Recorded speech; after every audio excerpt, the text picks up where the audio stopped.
Here's the fourth and final part of Chapter 8. The book starts off on page 145 with a list of prepositions of place. And these prepositions indicate where one thing is located in relationship to another. Now note they're a little different than the prepositions of time, but you basically just have to memorize these. If you remember, create flashcards for all of them, go through them, memorize them, because they're pretty common, because they're used for indicating where things are located place-wise, but they can also be used figuratively as well.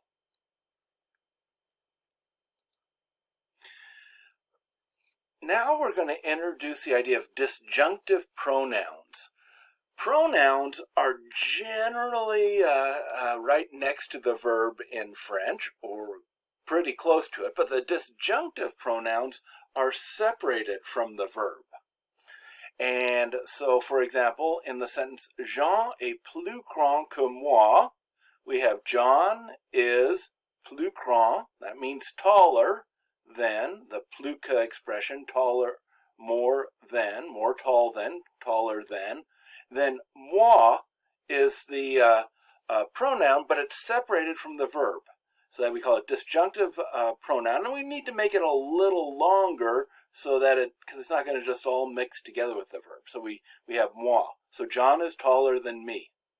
So moi, that's Miss Piggy's favorite word. Moi.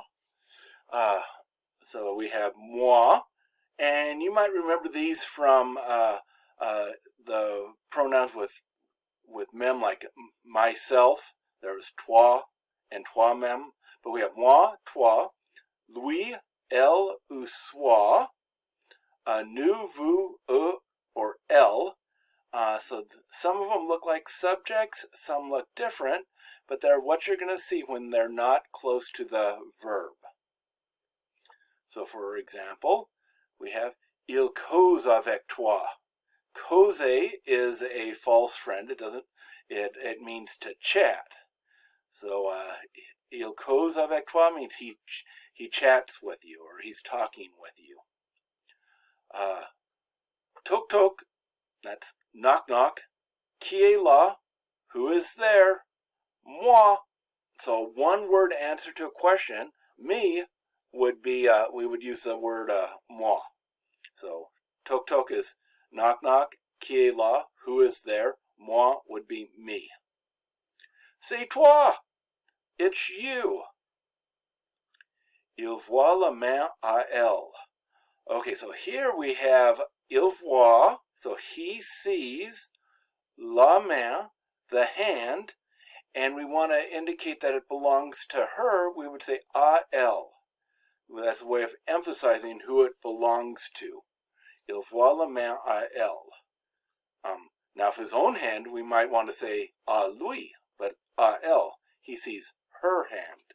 We can't change this to sa main, because it would be feminine, because main, hand, is feminine. But if we want to emphasize that it belongs to somebody feminine, we would use à elle. A saying is chacun pour soi. We can translate that. Chacun is each one for self. So every man for himself. Each person for oneself is how we could translate that phrase. Now let's look at two verbs that are conjugated very regularly, but they're conjugated very similarly. Venir, which means to come, and tenir, which means to hold. And they both have E-N-I-R, and they just differ on the V and the T.